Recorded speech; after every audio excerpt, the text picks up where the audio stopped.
I just want to find out from you what opportunities lies in the continental trade for the youth and whether they are even aware of these opportunities. The African Union defines the youth between the ages of 15 to 35. And the critical issue is that you have the World Bank telling you that 50% of the African population are youth. What tells you? You should have, something should strike you, that you are sitting on a time bomb and you're also sitting on a developmental explosion. You either ignore these statistics and do nothing about the youth, or you take serious policies about the youth and explode in development. Now listen, if you look at the continental free trade, now if the protocol in women and youth in trade is done, one of the things you are going to see is that a lot of African trade is in informal sector. Women are also, about 70% are also in the informal sector. So there will be the formalization of the informal to formal. Then again, women are also engaged in a lot of cross-border trade. It's also going to be really harmonized. As for the youth, one of the important things that is going to be in for them, I mean, from where I sit, if I should think, is that governments and private sector must drive the benefits for the youth. We have always stayed and expected most government and public when it comes to youth policies. No. We are saying that the private sector is the engine of growth.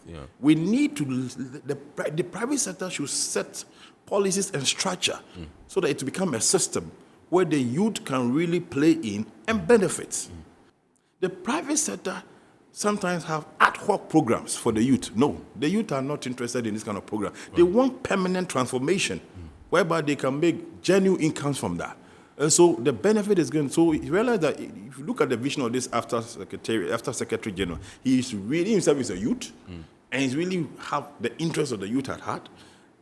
He's trying to secure a facility from the African Development Bank, about another 1 billion, so that they can run an internship program at the master's level. Don't only say that youth should go into agribusiness. Yes. What is the system opening up for them? They go to the banks, they go to finance, and they are rejected. Then you are not ready for them. We used to have women banks. You can still have the youth. We have Ministry of Youth and Sport. Then we can also have a bank for the youth. Well structured. That is the key. And so private sector should drive the benefits of the youth in business.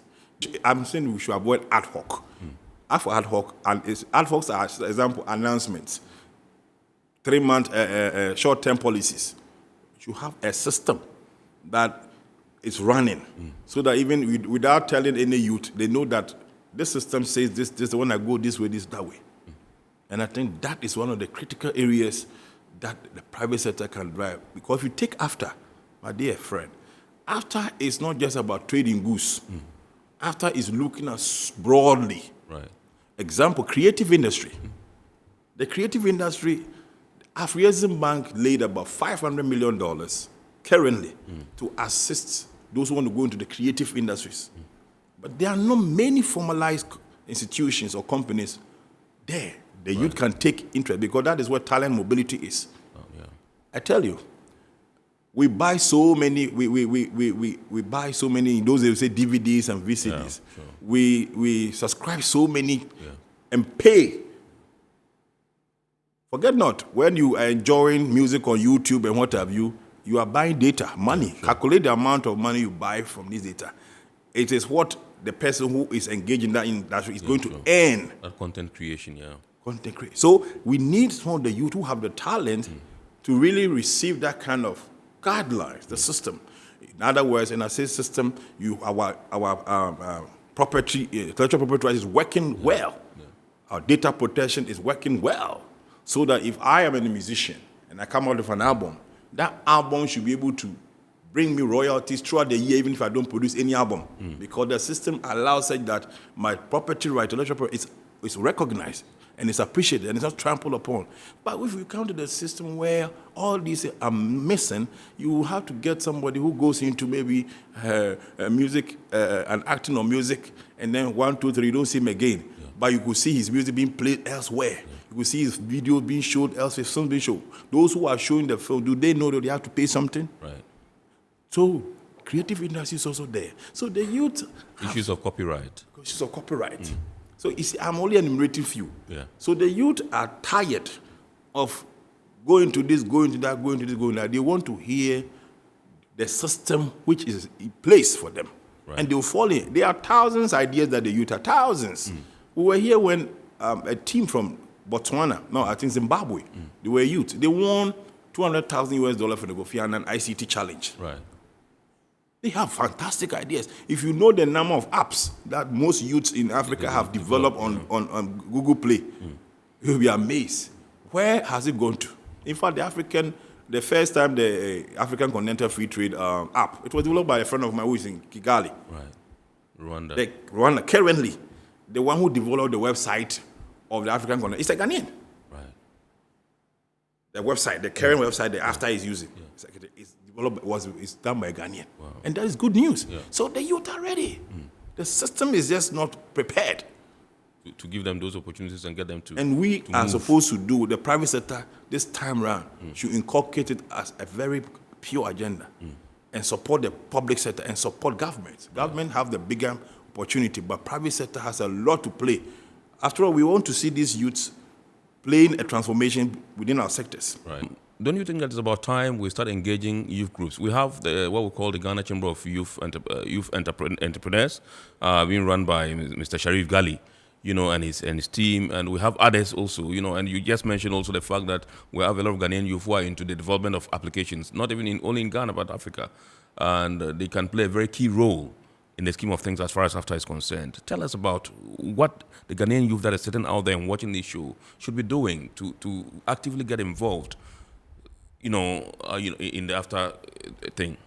It's a multi-million question you have asked. I think that, yes, congratulations to Sharif, congratulations also to his son, and the many other youths. In fact, they are doing a lot. All of them are doing very well. Then again, it comes back to what I started. It is not about Ghana alone.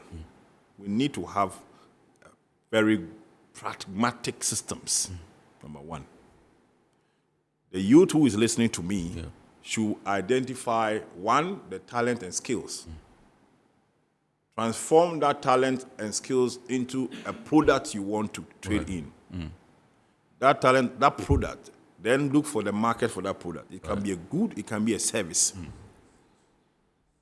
That is fundamental. Because if you don't have a product, because it's about trading.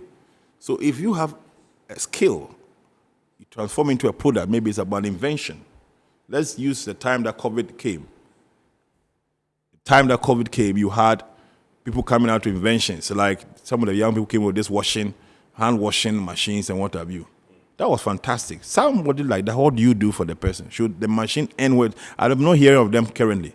After it was approved or certified by Standard Board, where does the product go? Such person needs to be supported with market intelligence.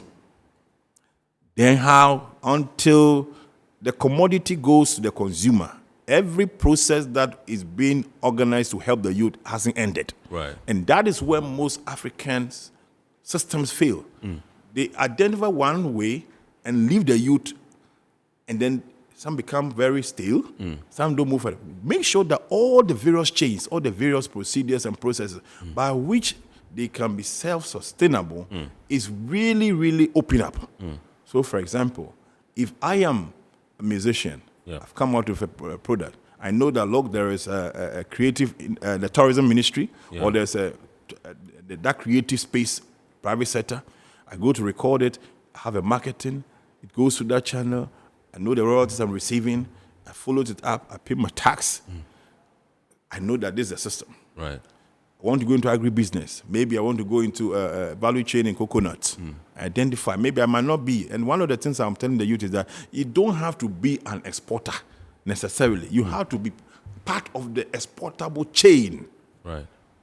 And what it means is that if you are an exportable chain or importable chain, it means that you are not the final person to export, but you are part of the process. So, for example, you, Mona, will be the one to finally export the coconut, but I will be the one to go for it from the farmlands and distribute to you.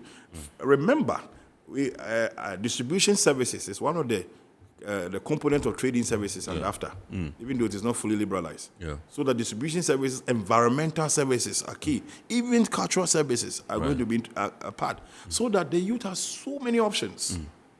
So you have to identify your skills and what you have been trained in. Right. And if you want to go into services, good. If you want to go into product, you have to chase information. Information is key. Find out the institutions that will give you the information you want. If you come to us, we'll give you the information you want. Right. We can show you where to go. You can go to the Ministry of Trade. You can, and again, let me repeat, say this, that when it came to AfCFTA, there was a coordinated effort by the government by having interministerial committee to work on AfCFTA, which they did so well. The same way, if we want to see a viable youth system play, there should be a coordinated ministerial system on the public side and a coordinated private sector system. Right. So that, for example, if a youth knows that after I've identified this product in the private sector, when I go to this company, they will help me market. Right from there, this company also knows that I'll get financial support from here until the time that you have moved away from a startup system. Right.